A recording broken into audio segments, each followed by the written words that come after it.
En la década de 1940, el grupo Kuregen belga organizaba una serie de carreras de larga distancia cada temporada, con el Barcelona como la más destacada. Se trataba de un campeonato en el que se otorgaba el título oficial de campeón de Bélgica. Paralelamente, existía la Entente belga, otro grupo colombófilo de gran prestigio. En 1949, los hermanos Catrice ganaron ese título. La clave fue una decisiva carrera, en que se jugaban todo con Debrand, otro gran colombófilo de la misma localidad. La implacable competencia se decidió en las últimas horas de la última carrera, la de Pichones de Limos. La suerte se decantó por los Catrice. Por su parte, la Entente belga contaba con impresionantes nombres en su historia, como Van Bruane, el temido colombófilo de la UB, ganador en 1949 o la IBU, que ganó en 1950. Sus palomas descendían de las Stichelbout, del mismo municipio de Flandes. En 1949, cuando los potentes colombófilos de Lieja ganaron todos los premios principales de la carrera de Chateauroux, en competencia con 5.000 palomas, sin embargo, los dos primeros premios nacionales fueron para la IBU y Van Bruane, ambos de Flandes Occidental. En 1949, los campeones absolutos, en las tres categorías, velocidad, fondo y larga distancia, fueron Huiskens Van Riel, Van Bruane y los hermanos Catrice, respectivamente. En 1950, los Catrice se alzaron con el primer premio, André Van Bruane con el segundo y Huiskens Van Riel con el tercero. Tras esta introducción comenzamos. Moere era una pequeña comunidad de unos 1.200 habitantes. Oscar y Gerard Catrice tenían otros dos hermanos, Ials que también vivía en Moere, pero no participaba en las carreras, y George, residente en otra localidad, que sí lo hacía, pero, aunque competía con la misma raza que sus dos hermanos, no conseguía premios. Esto demuestra que no es suficiente poseer una buena línea de palomas para triunfar, sino que hay algo más, la labor del colombófilo, y como en todas las facetas de la vida, también un poco de suerte. En Moere, Oscar y Gerard Catrice eran toda una celebridad. El primero de ellos contó sus inicios en una entrevista que fue recogida en una revista especializada de la época. Explicó que poco después de la Primera Guerra Mundial, su hermano Gerard, que había servido en el ejército, fue a ver a un cervecero y afamado colombófilo llamado Hermans, residente en un pueblo cercano, para comprarle un par de pichones. Los hermanos Catrice no tuvieron éxito con esas palomas. Y aquí Oscar nos dice, si una línea no funciona hay que deshacerse completamente de ella y empezar con otra diferente. Hay que explicar que las palomas de Hermans eran de gran calidad, pero por las razones que fueran no les funcionaron a los Catrice. Lo más curioso es que los hermanos alcanzarían más adelante el éxito con una raza que estaba relacionada con el antiguo linaje Hermans. Esta estirpe existía antes de que Hermans introdujera en su palomar a las Bricux, que lo convirtieron en un famoso colombófilo antes de la guerra. En 1922, los hermanos Catrice compraron un par de hembras rodadas a Van der Est, descendientes de su famosa Blauben, que ya había conseguido 8 primeros premios de pichona y se había convertido en una corredora espectacular, como adulta, en todas las distancias. Van der Est había sacado a su Blauben de uno de los dos huevos que le compró a Van de Velde, en 1919. Se hace notar que van surgiendo nombres de grandes colombófilos, y a lo largo de este vídeo aparecerán más, lo que ya nos puede ir dando una idea de cómo se forjó la paloma de carreras europea actual. Los hermanos Catrice aprendieron las técnicas de este difícil deporte de Van der Est, al que en el ambiente colombófilo se conocía como el Rey de Flandes, pues había obtenido ni más ni menos que 4.635 premios entre 1923 y 1935, incluyendo 492 en 1934 y 518 en 1935, lo que suma un total de 1.010 premios. En esos dos últimos años, consiguió 53 primeros. Sus palomas destacaban en cualquier carrera, desde corta hasta larga distancia. Su logro más importante fue su primer premio internacional en la carrera de Burdeos, donde también consiguió el 11, con condiciones climáticas extremas. En 1923, los Catrice oyeron hablar de De Knop, que había conseguido las 3 primeras posiciones en la carrera de Dax. Fueron a verlo y le compraron un par de pichones de su mejor pareja reproductora. Los cruzaron con las rodadas Van der Est, pero en principio fracasaron. Los pichones obtenidos no destacaban en las carreras. Aún así, la calidad de uno de los machos procedentes de las Van der Est era incuestionable. Lo cruzaron con una hembra Windels y obtuvieron a Goliath, una paloma potentísima en largas distancias. Y una hembra de Deknop también demostró su valía como reproductora. Fue apareada con un macho rodado, también de la línea Van der Est, y sacó palomas muy duras. Aquí tenemos otros 2 datos importantes. En primer lugar, que pichones de líneas de primer nivel no destaquen en las carreras no implica que no sean buenos reproductores, y, en segundo lugar, que el cruce de 2 linajes excepcionales no garantiza la obtención de buenos ejemplares, pero haciéndolo con otras líneas puede funcionar. En 1936 los hermanos Catrice dieron un paso decisivo. Compraron una hembra azul a Castellane, que luego cruzaron con el macho rodado del linaje Van der Est. De la pareja nació un macho azul impresionante, el Groot Blauwen. Con este ejemplar comenzaron los éxitos de los hermanos, que quedaron campeones del mundo en 1950. Castellane era uno de los mejores en las distancias extremas en esa época. Quedaba primero en este tipo de carreras año tras año en Flandes Occidental. Puede afirmarse que no tenía rival. Su estirpe procedía de palomas de Van de Velde, 3 hembras del macho llamado Velo y 2 pichones de Lou de Bullen, que también era el padre del temido Bittekop de Tremmery, 2 machos de la Ou de Groten, una hembra hermana del Napoleón de Comín, y algunas más. Castellane estaba a la altura, si no los superaba, de Van de Velde, Oremans y Marien, el dominador de las carreras de palomas en Amberes entre 1925 y 1930. Había mejorado las Van de Velde, que, por otra parte, no constituían una raza pura, con palomas de Pauwels, línea basada en cruces de palomas BG y de Ert, de Christeigens y de Blondel.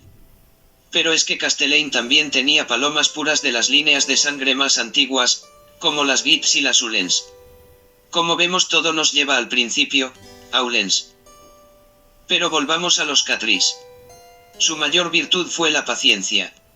Sabían que se enfrentaban a colombófilos que los superaban ampliamente, pues poseían palomas prácticamente imbatibles.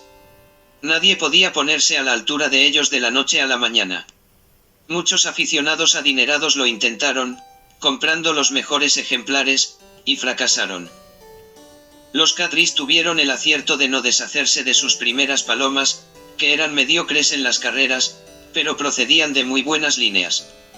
Esto lo aprendieron de Van de Velde, que a diferencia de Comín, no era tan exigente con sus aves. Recordemos que, como se dice en el vídeo correspondiente, Comín era muy riguroso en este tema, hasta el punto de que si una paloma le hacía un primer puesto en una carrera y en la siguiente fallaba, la desechaba sin contemplaciones. La regla de oro de Van de Velde era: si quieres tener éxito y mantenerlo, tienes que criar y entrenar muchas palomas. Y añadía: el secreto de un campeón reside en su método de cría. Hay que criar un gran número de palomas de buena procedencia y no deshacerse de ellas demasiado rápido. Así es como se descubren, con el tiempo, un gran macho y una gran hembra. Constatamos que la colombofilia no es una ciencia exacta. 2 de los más grandes, Comín y Van de Velde, usaban técnicas radicalmente opuestas, y ambos estaban siempre arriba. Eso sí, la calidad de los ejemplares que ambos volaban y con los que criaban eran todos de excelente procedencia. Los hermanos Catrice fueron pacientes.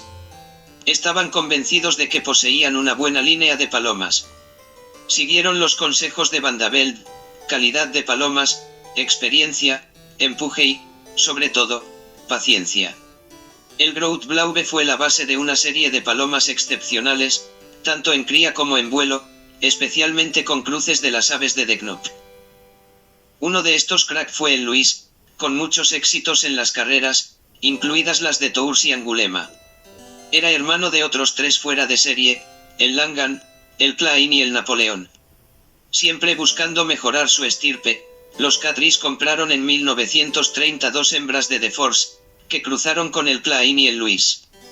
Los pichones nacidos de ambas parejas fueron excepcionales, destacando el Klein Blaube, el Cendre y el Langan Jr. El cruce del Klein con la otra hembra de Knope dio lugar al Gebrokenpot. Aún así, los hermanos siguieron buscando ejemplares excepcionales. Acudieron a la Mott, del que adquirieron una hembra azul de muy pequeño tamaño con una mancha blanca en la cabeza. La emparejaron con el Gebrokenpot, y volvieron a acertar, obteniendo campeones como el Sproeten. Es indudable que los hermanos Catrice eran maestros en el arte de la reproducción.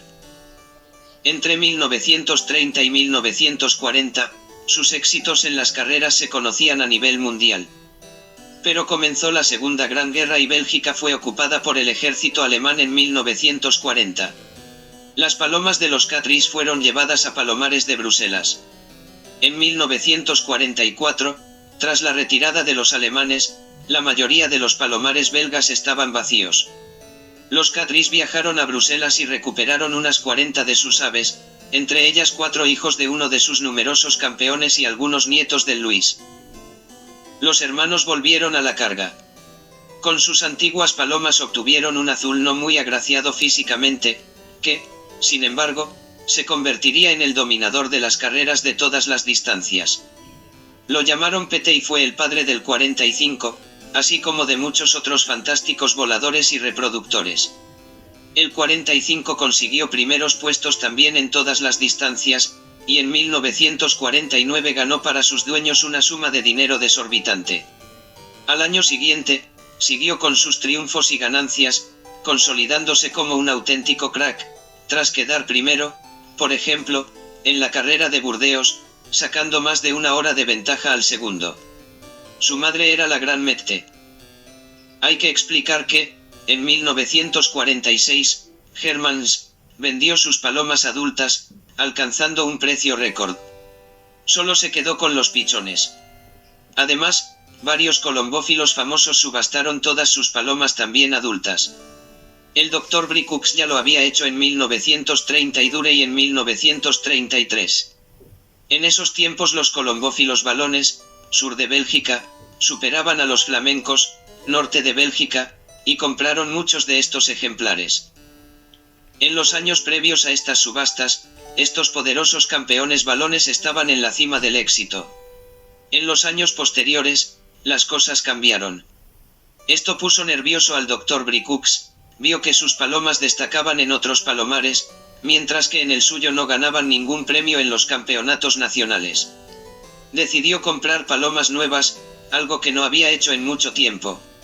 Adquirió aves de Enges, de la línea Collins de color azul, pero la situación no cambió.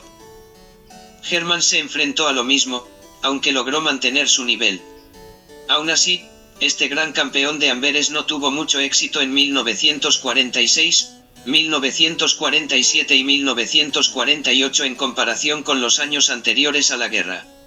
En 1949 comenzó a ascender ligeramente de nuevo. 5 de sus palomas quedaron entre las 10 primeras en una carrera importante. En 1950, volvió a ganar algunos premios de relieve. Pero ya no podía competir con las palomas de Wiskens Van Riel y de los hermanos Marisen. Los Catrice aprendieron la lección.